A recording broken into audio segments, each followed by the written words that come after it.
Baru-baru saya mendapat award, penghargaan di Jakarta sebagai ulama pemersatu bangsa. Kau lihatlah ustadz-ustadz yang kondang sekarang. Guru kita Adi Hidayat, dari mana? Libya. Guru kita Ustadz Abdul Somad, dari mana? Mesir dan Maroko. Ada masalahmu, telepon Kak 24 jam aktif. Begitu terpilih dia ganti nomor HP-nya. Warahmatullahi wabarakatuh.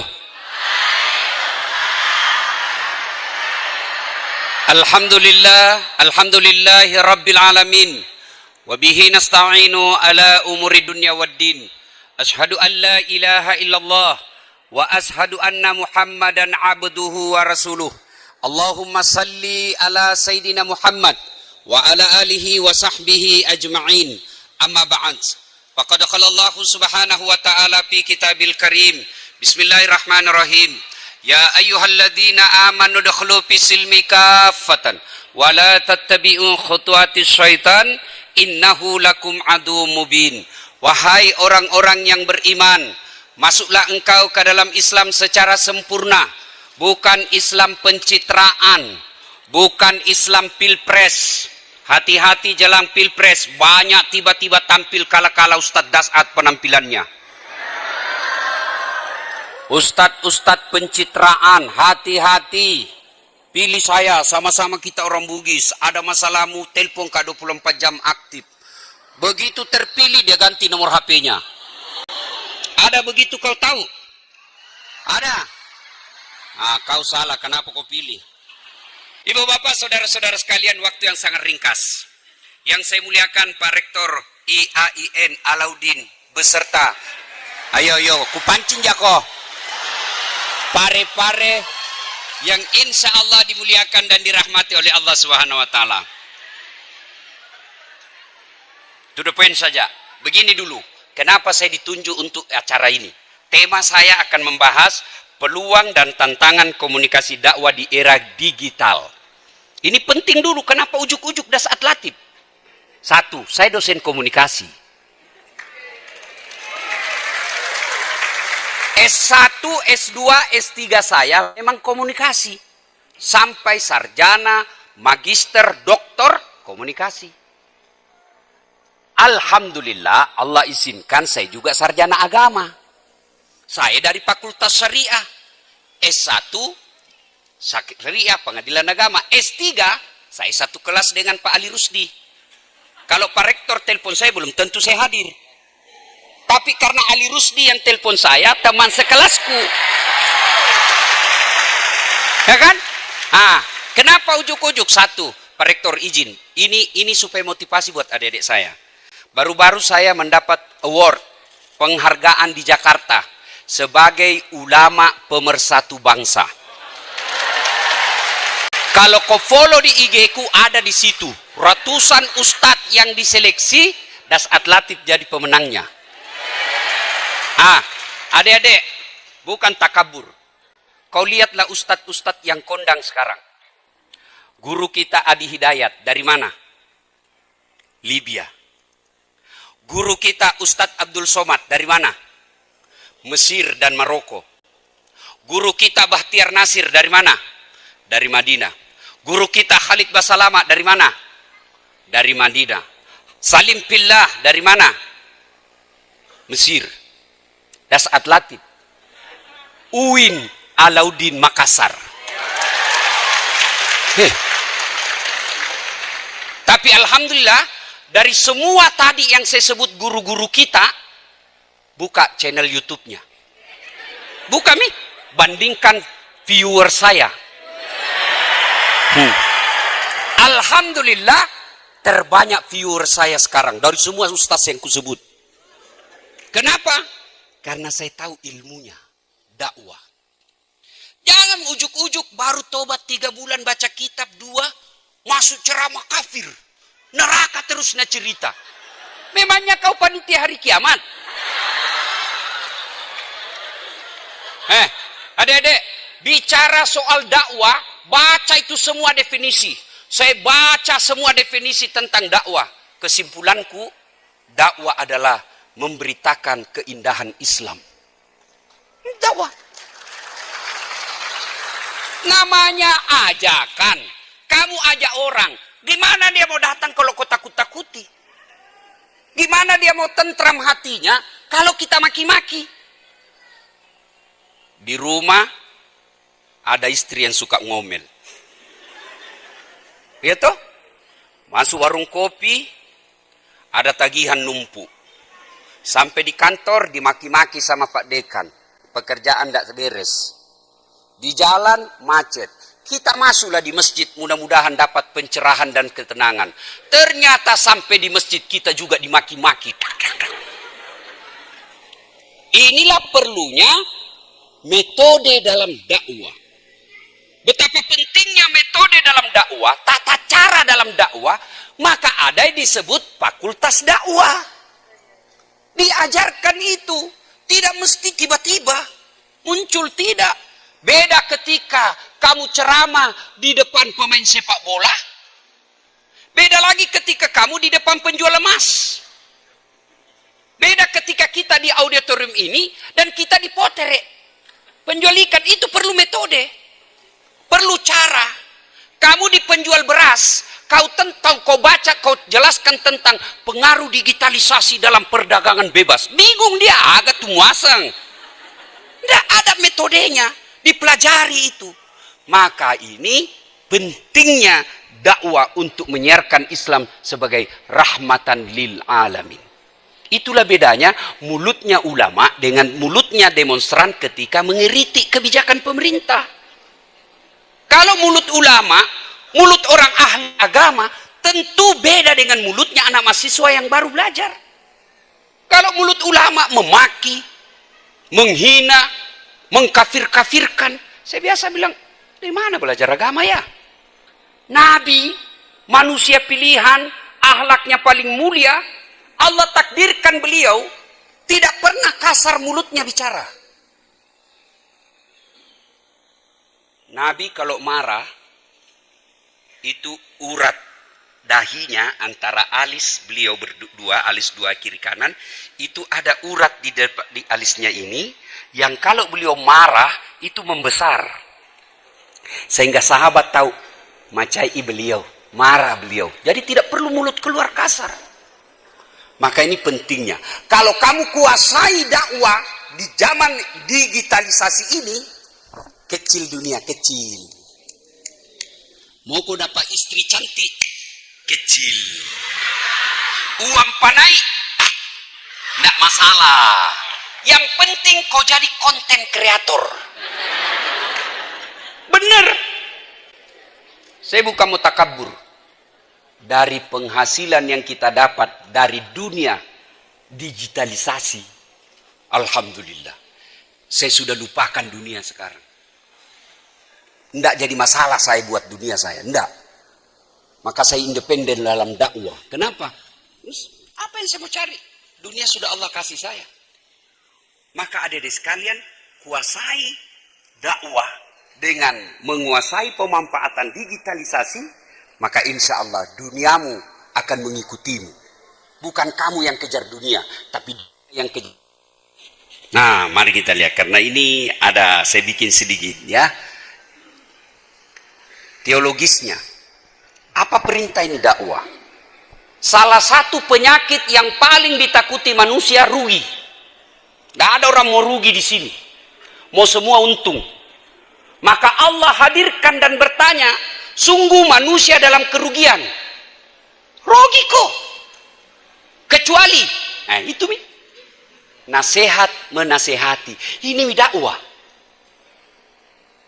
Kalau kamu tidak mau merugi di zaman ini, nasihat menasehati. Bagaimana cara nasihat menasehati? Perlu ilmu. Ilmunya tahun 1900 yang lalu, Gurutta metodenya dakwanya Kiai Haji Abdurrahman Ambo Dalle, beda zamannya Dasat Latif. Kalau saya, jangan dipanggil saya Kiai, mabusung kak nanti. Ustaz jago sekali nih.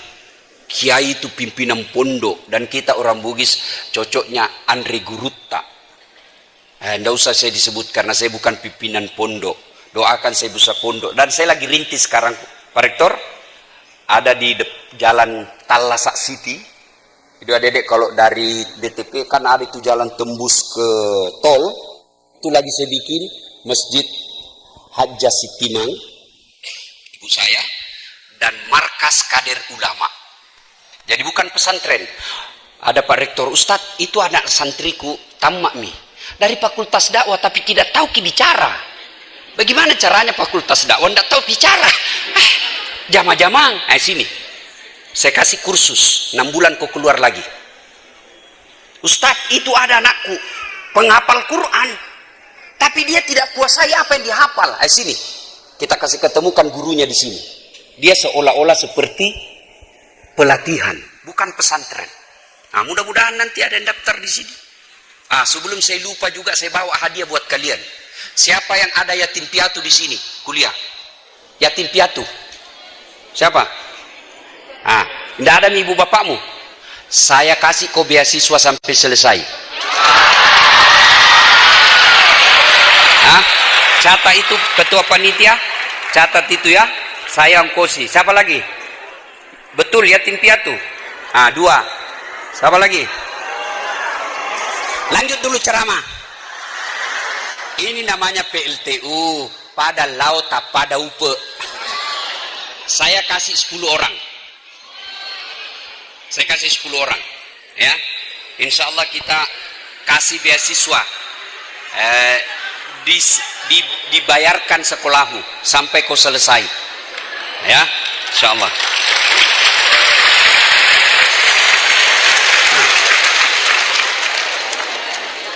Nah, kemudian adik-adik sekalian, ini landasan teologisnya. Artinya dakwah itu adalah perintah Quran. Ceramah itu perintah agama. Jadi kalau kalian berdakwah, sesungguhnya kalian telah melakukan ketaatan terhadap agama. Cuma dakwah itu perlu ilmu. Dakwah bersifat persuasif. Ada yang tahu apa itu persuasif? Lawannya saja persuasif. Lawan dari persuasif apa? Ada yang tahu? Apa? Lawannya persuasif. Kursif. Koersif. Apa itu persuasif? Contoh. Rektor, ada kasihan ini pentingangku. Apa? Ini kasihan proposal. Oh, gampang itu. Gampang. Begitu gampang beliau eksekusi itu karena dia terpersuasi oleh saya. Dia sudah yakin. Ada juga cara kedua.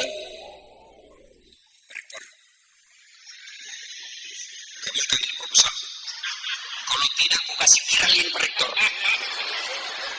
Sama-sama terkabul, tapi satu persuasif, ikhlas, tenang, senang perasaannya, satu terpaksa. Kalau terpaksa, orang tidak akan lama. Sholat kona, ini diberjelaskan. Kalau kau tidak sholat begini.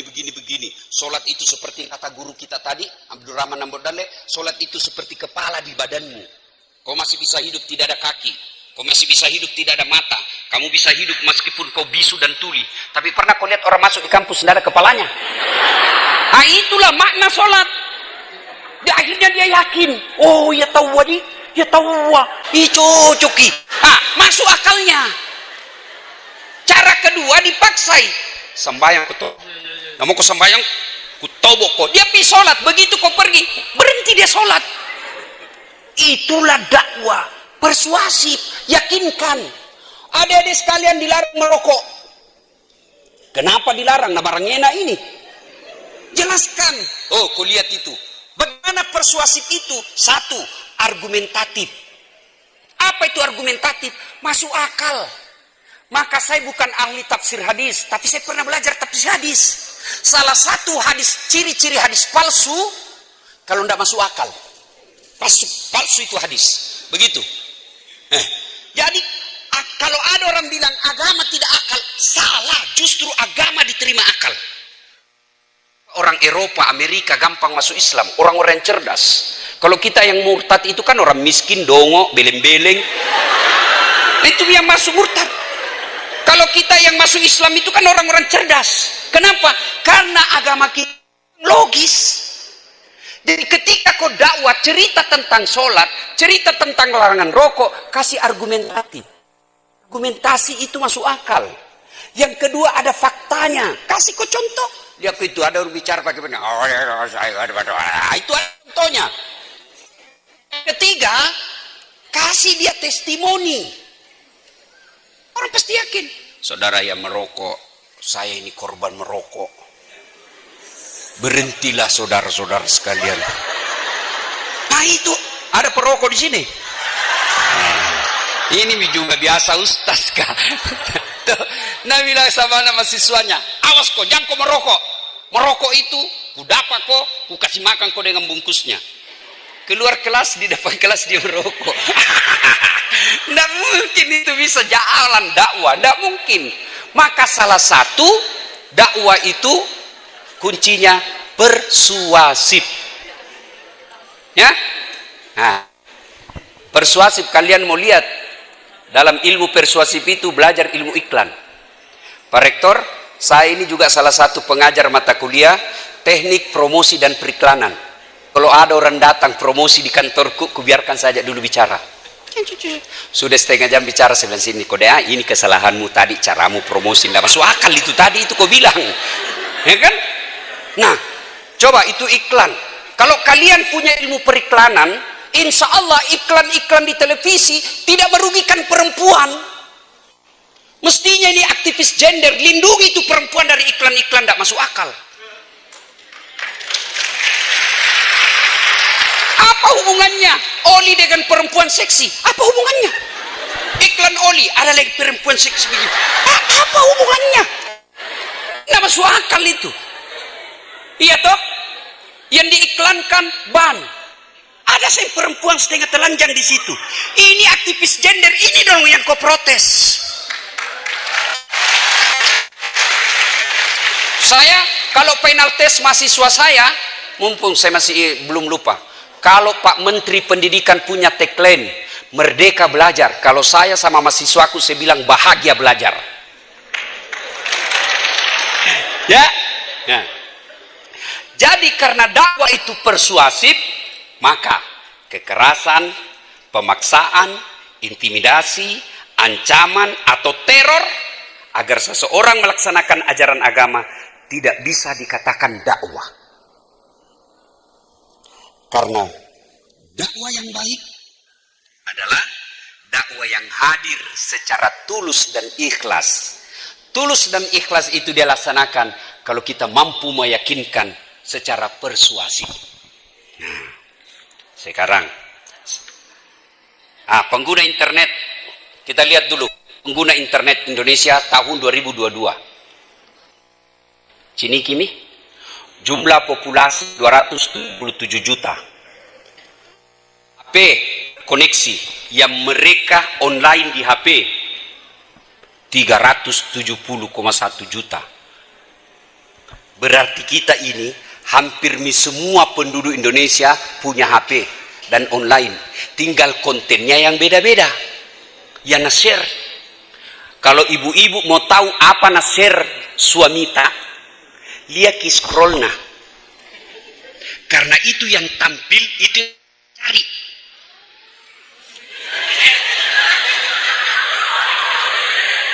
Hah? Bu, perlu kita tahu ini Bu. Bu, jadi itu konten yang lewat di layar tak. YouTube kasih berdasarkan kecenderungan yang kita selalu cari. Kalau saya di HP ku, begitu Bapak buka itu IG ku, pasti yang binatang-binatang. Karena saya suka cari itu. Yang apa? Harimau lawan monyet. Kan lucu itu. Harimau dikatok kepalanya, bergantung lagi. Iya kan? Kalau ibu tiba-tiba suami ke, kenapa nasangin cewek seksi-seksi? Itu mina cari terus suamimu. Kenapa nak cari? Karena ibu tidak seksi di rumah.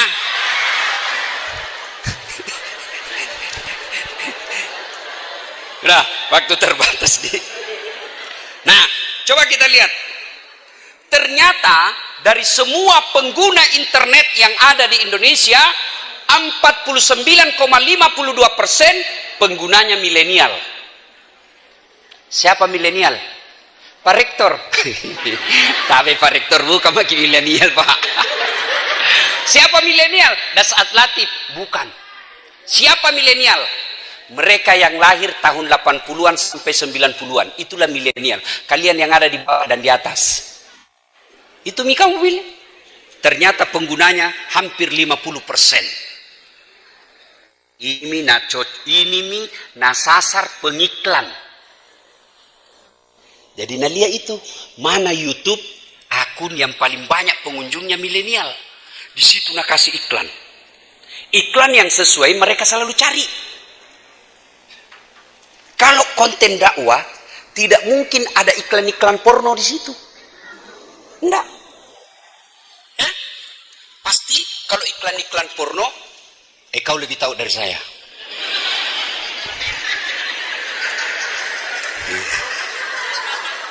Coba lihat lagi. Penduduk Indonesia berusia 16. Ini bagian dari saya dakwah ini persuasif deh. Ada data. Bukan pitikat anai. Bukan asal ngomol. Baru kau bilang, masuk itu di akalmu. Ini. Orang berkomunikasi menggunakan medsos namanya. Kalau dulu media massa, sekarang media sosial. Itu ada 3 tujuannya. Orang bermedsos. 1, mempengaruhi kognisi, pengetahuan.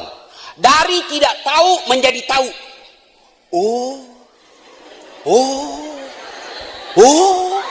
Dan saya tahu itu kalau saya ceramah. Saudara-saudara sekalian, tidak boleh kamu bayar zakat, bawa ke masjid dibikinkan pagar. Tidak boleh. Baru bilang, baru dia tahu. Pengetahuan. Yang kedua, apa? Yang dia pengaruhi itu dakwah, dia pengaruhi itu medsos, dia pengaruhi itu media massa. Yang kedua, sikap. Sikap itu ada 2. Setuju, tidak setuju. Anda setuju kak ini? Memang cocok, ini masuk akal Anda setuju kak. Itu merokok 90 tahun umurnya. Nah, itu biasanya perokok tidak akan setuju dengan larangan merokok. Pasti itu. Masuk akalnya, tapi sikapnya tidak menerima.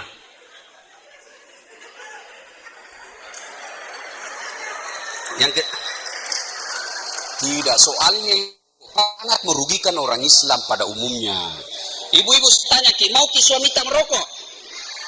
Mau ki merokok suami tak, ibu? Nah, kalau mau ki berarti perlu ki diceramai khusus.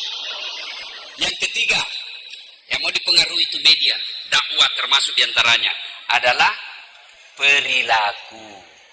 Yang tadinya tidak sholat, kita yakinkan, yakin. Kita akhirnya sholat. Yang tadinya tidak pakai jilbab, yakinkan. Kenapa pakai jilbab? Dek, kalau kau pakai jilbab, lindungi kau laki-laki. Maksudnya apa? Coba kau lihat. Kalau cewek pakai jilbab lewat di deker, paling diganggu sama cowok. Assalamualaikum. Itau anak IN pare-pare ya. Itau bau surga. Iya toh? Iya. Tapi kalau kau lewat jam 10, ini lewat apa nak bilang cowok? Cewek jungkir balik dong. Dilihat dosa, tidak dilihat barang bagus. Iya toh? Akhirnya dia mulai yakin, kasih data. Hampir di atas 50% perempuan yang dilecehkan, perempuan yang diperkosa karena dia tidak tutup auratnya. Ini loh data-datanya. Terakhir, lihat medsos sekarang di Qatar. Perempuan-perempuan barat, Amerika, Afrika, datang mereka ke sana. Mereka merasa nyaman. Dihormati. Nah, tuh. Ya, apalagi? Sudah mi. Generasi milenial menjadi menarik untuk dibicarakan. Kenapa? Karena karakteristik kelahiran mereka yang berada pada arus revolusi teknologi informasi dan jumlahnya cukup besar. Adik-adik tahu itu revolusi? Tahu? Apa lawannya revolusi? Evolusi. Kalau evolusi bertahap, jalan lambat-lambat. Misalnya pensiun, dosen-dosen pensiun, jalannya kasihan. Sampai juga lama. Sampai tapi lama. Tapi kalau revolusi, cepat. Kalian yang anak-anak milenial, kalian lahir pada saat-saat revolusi teknologi industri. Digitalisasi. Mana buktinya? Mana pernah orang di kampungku di Bungi Pindrang baku telepon sama TKI di Malaysia. Kega ko kasaba. Video call. Kita ko nasangnya Milo. Itu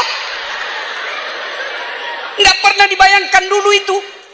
Orang yang kerja di Saudi, pergi umroh di Saudi dulu tahun 70, pergi haji 3 bulan baru ditahu dia selesai atau tidak. Bahkan banyak yang pulang sakaratil maut. Sekarang pergi umroh, nak telepon suaminya. Engkau nak deng ko kabar. Video call to yolon. Kita ni deng menangislah dia. Terima kasih nasa deng. Letuk nak tanam apa cingnya. Ita ko makasih memato maka. Mana pernah dibayangkan? Sekarang kau alami semua. Iya toh? Pak Rektor dulu. Pak Rektor waktu kuliah slide. Ditulis spidol itu plastik. Baru ditempel di mesin penorot. Kalau lama mangu halus itu plastik. Pak Rektor dapat toh? Sekarang PowerPoint. Apa? Dulu fotokopi. Sekarang copy paste.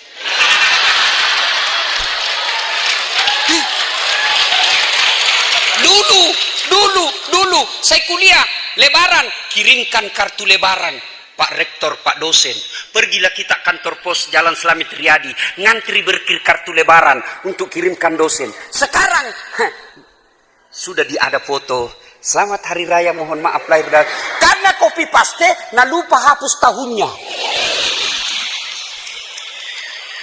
Ini revolusi digitalisasi yang sangat cepat, makanya disebut revolusi. Ya toh? Nah, adik-adik sekalian, sampai jam berapa ini Pak Ustaz? Sampai sepuasnya, Pak. Anda puas, saya lah Mas. Ayo adik-adik, kita lihat lagi. Konten apa yang paling disenangi anak milenial?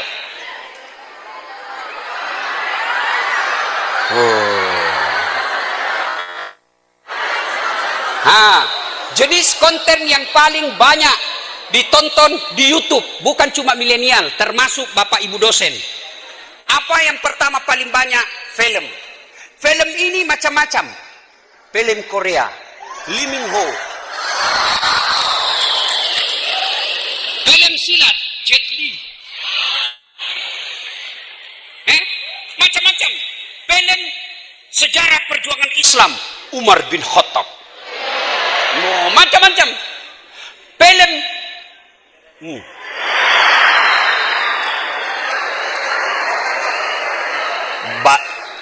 bohong kok tidak pernah ngebuka. Apa bedek gunanya kau nonton film begitu anak muda? Sudah kau nonton?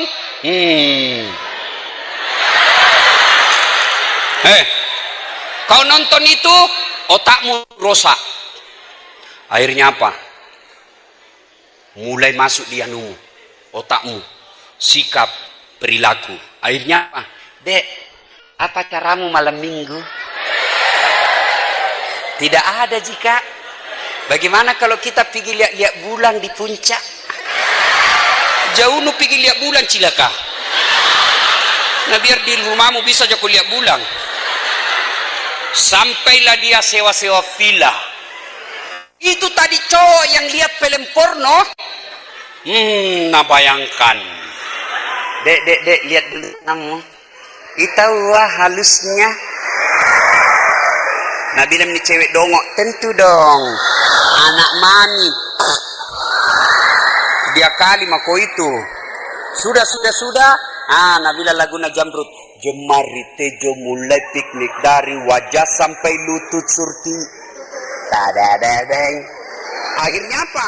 Pergi lihat bulan. Pulang tidak datang bulan.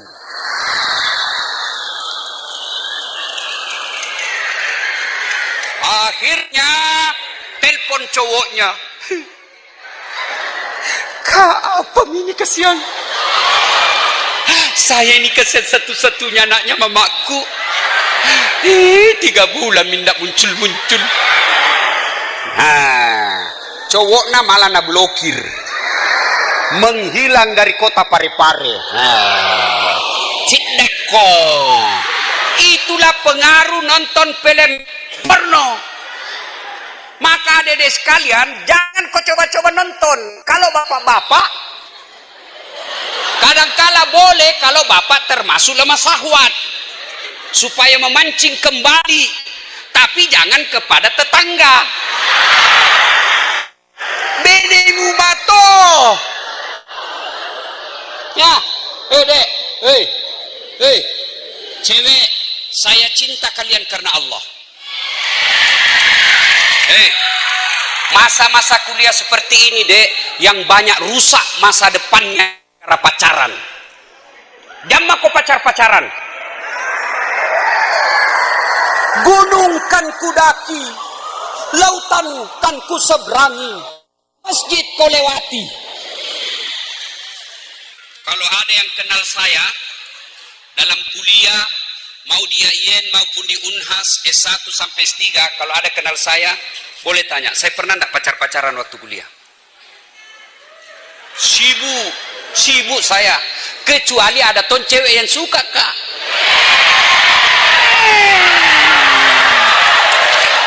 Tapi saya tidak pede karena saya orang miskin waktu itu. Beberapa hari yang lalu menelpon lagi itu dulu mantan, Kak. Nabi sombong sekali mago. Tidak, menghindari dosa. Saya harus menghargai Mama Nyece. Mama Nyece itu bidadari dari surga. Tidak ada papanya. Itu kalau ibu-ibu mau setia suamimu, jadilah istri yang soleha. Bagaimana jadi istri yang soleha? Ini sekalian mumpun saya ingat, Bu. Bagaimana menjadi istri yang soleha? Nggak harus periksa HP. Seberapa mampu ibu periksa HP? 2 HP nah. Kenapa ketahui? Saya saja Ustadz 3 HP ku. Yang kau salah paham, HP untuk mahasiswa, HP untuk jamaah, HP untuk Mama Nece. 2, musik. Musik ini banyak jenisnya. Ada yang mencari musik-musik religi. Mungkin Tuhan mulai bosan melihat tingkah kita. Itu religi. Ada ton dangdut. Putar ke kiri, nona. Putarlah ke kanan, ke kanan. Nggak tahu apa, mau ada apa itu kiri kanan. Ada juga India. Nehi nehi, kucu kutehe. Ada ton. Sidi juta telur ratu upake maduta. Ini TKI Indonesia yang lagi diputuskan cintanya di Indonesia. Macam-macam musik. Ada juga yang mengharamkan musik. Ada. Tapi bagi saya yang mau mengharamkan musik silahkan, tapi jangan kau bilang masuk neraka orang dengar musik. Tergantung tahu kontennya. Kalau dakwah masa salatullah, salamullah, masa masuk neraka? Kan? Maka dakwalah searif bijaksana, memahami perbedaan pendapat. Olahraga, sekarang paling banyak sepak bola. Apapun klubmu, saya tetap Maroko. Mau saya dibilangi sepak bola identitas, tidak ada urusan. Ya kan? Coba lihat itu kasih mama dia lihat nonton mama anaknya lambing bersikir. Bukan identitas itu bagian dari ikhtiar. Ikhtiar orang-orang beragama yakin doa. Mereka mencela-cela yang agama, tapi begitu adu penalti, begini juga semua. Itu bagian daripada ajaran agama. Tendang, belok kiri. Kuliner, ibu-ibu. Sini paling banyak. Ada tuh bapak-bapak. Traveling. Ini banyak juga penontonnya. Hai guys. Saya lagi di Bulukumba guys. Ini salah satu Bulukumba ada disebut pembuat perahu pinisi. Hai guys. Ada yang baru bikin konten. Dekat sekali kamera dengan hidungnya.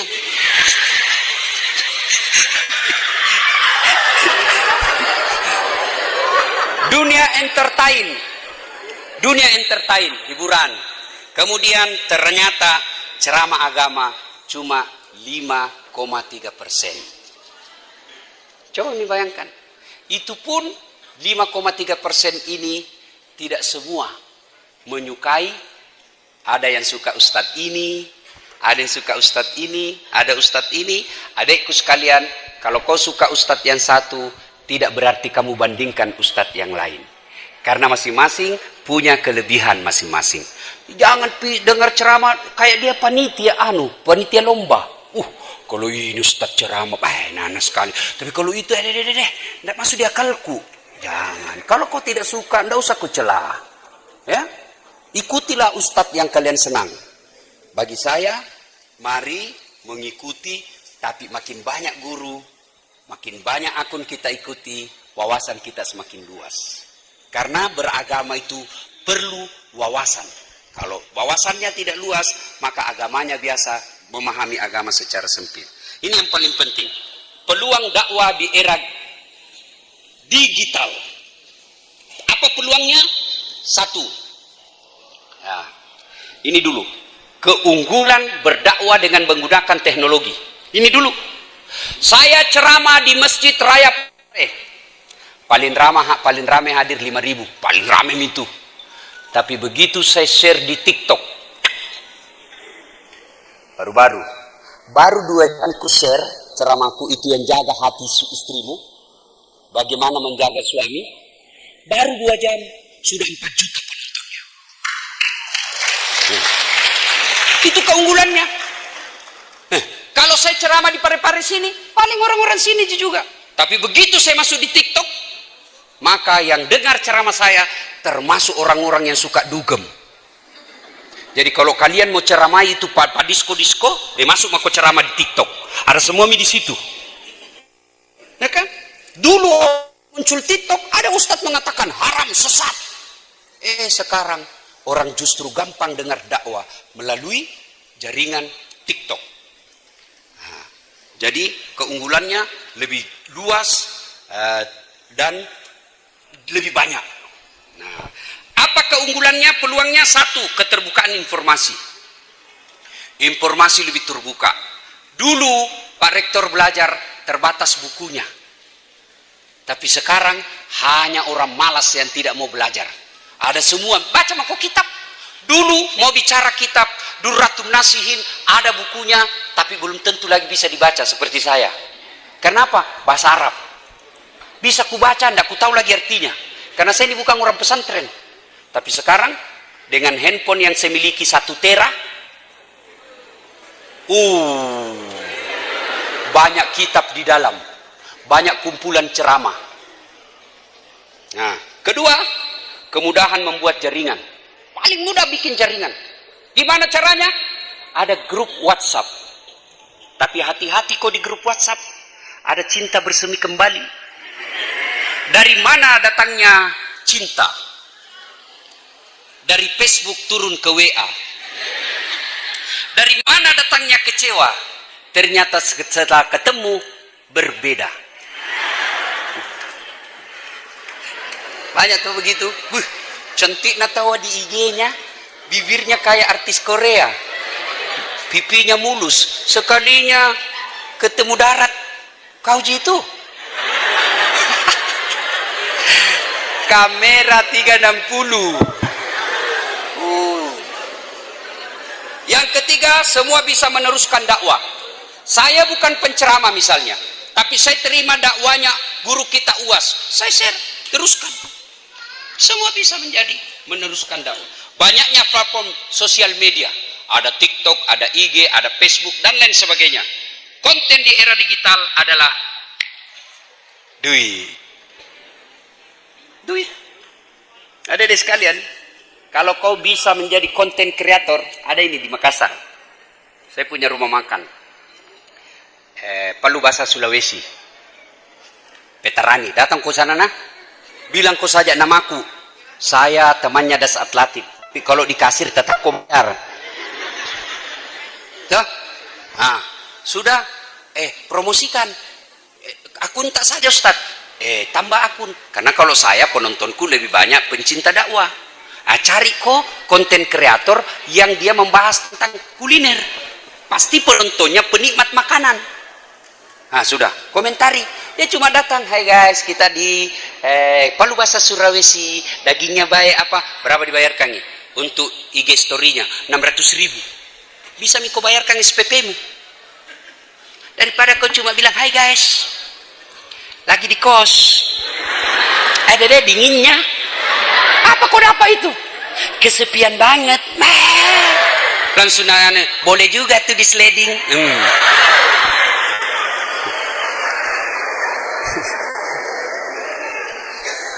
Netizen akan mencari. Netizen ini bahasa Inggris. Sudah di Indonesia akan menjadi warganet. Akan mencari informasi-informasi keagamaan sebagai jawaban dari permasalahan. Adik-adik masih ingat awal-awal dakwah. Ya kan? Dulu awal-awal dakwah itu kan anak-anak muda hijrah nih. Mau hijrah, saya cari tentang wudu. Wah, dicari wudu di YouTube. Kan anak muda sekarang kan malas membaca. Dia lebih senang menonton. Makanya saya prorektor, kalau saya ujian mahasiswaku tidak menulis nih, kusuruh bikin video. Karena membaca, bikin ambil waktu, tulisannya juga bingung saya baca. Kasih masuk nih. Maka kalau Prof, dia bisa mencontek. Tapi kalau dia pidato, saya suruh dia pidato, misalnya pertanyaan, soal pertama, apa hubungan antara komunikasi dengan politik? Nah, jelaskan 2 menit. Kasih masuk di YouTube, baru ku nilai. Kasih masuk di IG, baru ku nilai. Kasih masuk di TikTok, baru dinilai. Yang bagus, saya masuk ke IG ku, penontonku puluhan juta. Kalau jelek, ku kasih masuk juga di IG ku. Captionnya, jangan ditiru.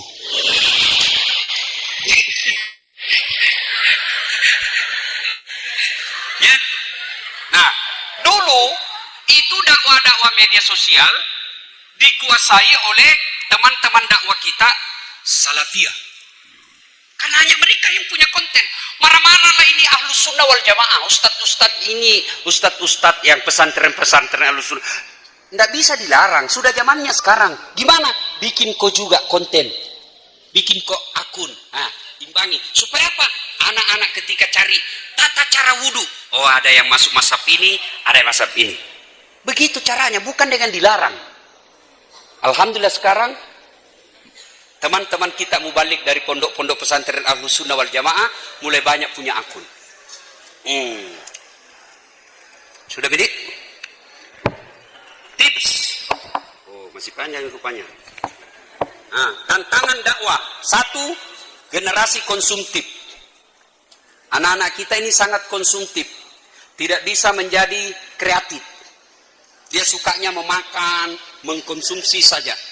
Baik makanan maupun konten. Malas membaca. Berkurangnya kepakaran. Karena sudah malas membaca, akhirnya tidak pakar. Ajaran radikalisme. Ini. Jangan selalu adik-adik kamu terprovokasi bahwa selalu identik Islam dengan ketika berbicara radikalisme pasti Islam. Tidak, itu kamu wajib, kamu lawan semua itu. Tidak ada. Dalam Islam tidak ada ajaran radikalisme. Kemudian konten harus kreatif. Nah, coba lihat konten yang namanya konten kreatif. Ketika kita mengkritik pemerintah, jangan kasar. Saya ceramah di depan Bapak Presiden. Bapak Presiden yang saya hormati, merugi seorang presiden kalau tidak memudahkan dirinya masuk surga. Mulai dia. Dan presiden itu jauh lebih gampang masuk surga daripada ulama. Mulai berpikir, kenapa Indonesia masuk surga. Mereka masuk surga tapi ngantri. Ulama Jawa Timur, ulama Jawa Barat, ulama NU, ulama Muhammadiyah, ulama MUI, masih antri, masuk surga tapi antri. Tapi begitu malaikat katakan Presiden Republik Indonesia masuk surga, tidak perlu antri sendiri. Satu di presiden di Indonesia. Maka keliru kalau tidak memudahkan status Bapak sebagai presiden, gampang masuk surga. Oh, ini kan? Ah, itu yang disebut kreatif. Hah? Sudah, Beh. Dia mau sendiri. Ini di panitia, ku kasih kau nanti baru fotokopi. Enggak laku fotokopi, mahal. Nanti PDF-nya kirim ke panitia, bagi-bagi di grup. Ya, tips dasar latif dalam dakwah digital. Nah, lihat nih judul-judul yang saya kasih. Nah, judul-judul. Ya, judul-judul begini kan orang penasaran. Kocak, maaf Bu, saya bukan imam, saya khotib. Orang penasaran, apa maksudnya nih? Ada orang WhatsApp Kak, curhat, Ustadz saya janda, baru meninggal suamiku. Adakah doa-doa dan amalan membuat hati tenang? Saya kasih nih amalan doa-doa, lama-lama mulai mi aneh-aneh. Kirim stiker-stiker lope. Terima kasih Ustadz. Lama-lama dia bilang, Ustadz, maukah Ustadz menjadi imam dalam hidupku? Saya bilang, mohon maaf Bu, saya bukan imam, saya penceramah.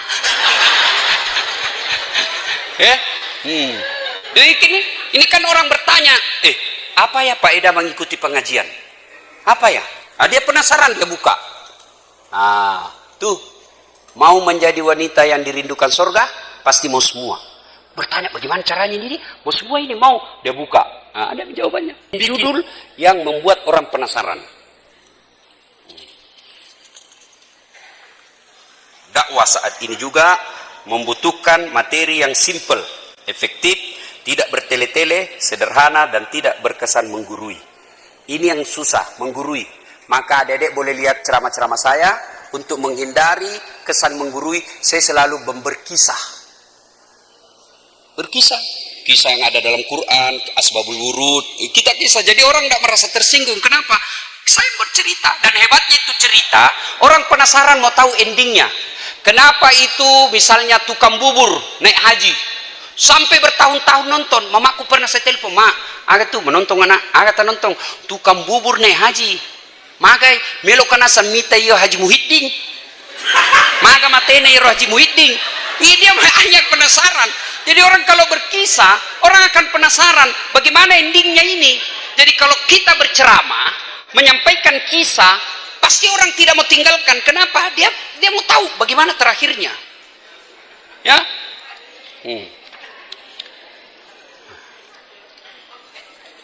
Nah, ini daripada istri kedua yang nikmati masta. Apa maksudnya? Saya ceramah begini, Bu. Ibu-ibu, sedekahlah. Ini yang banyak semua cincinnya di depan saya.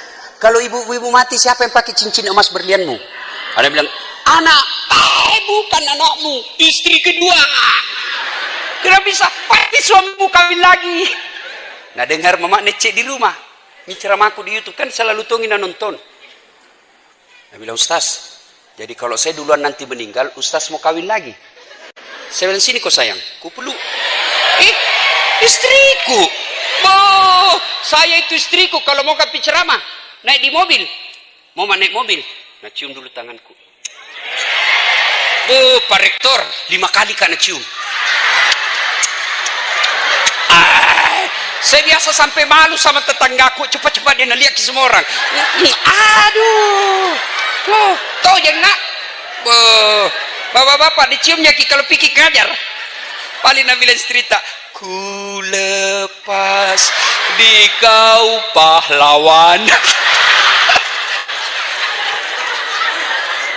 Saya bilang sama istri saya, sayangku, dengar baik-baik ya, jangankan kita meninggal, masih hidup kita saja, nah saya selalu berpikir kawin lagi, apalagi kalau mati maki. Itu namanya kreatif.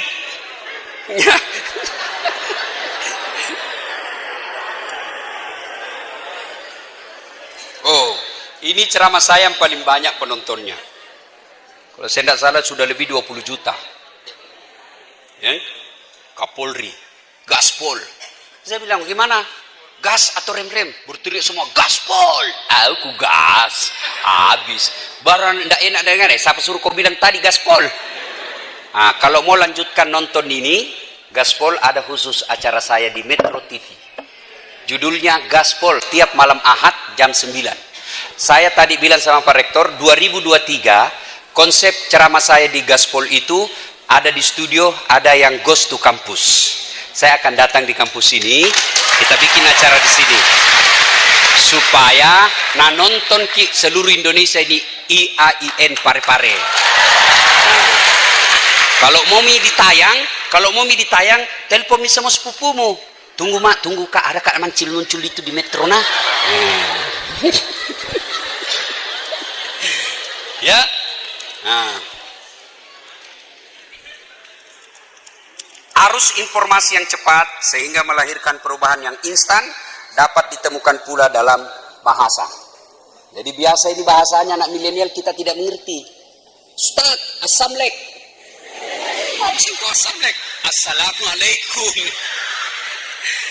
Kata-kata itu seperti kui, yuk, anfaedah, tidak ada guna, sense, santai saja, receh, murahan, bucin, lu tahu semua pasti, budak cinta.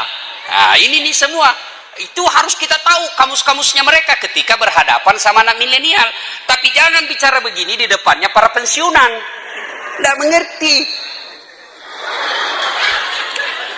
Nah, terima kasih. Alhamdulillah.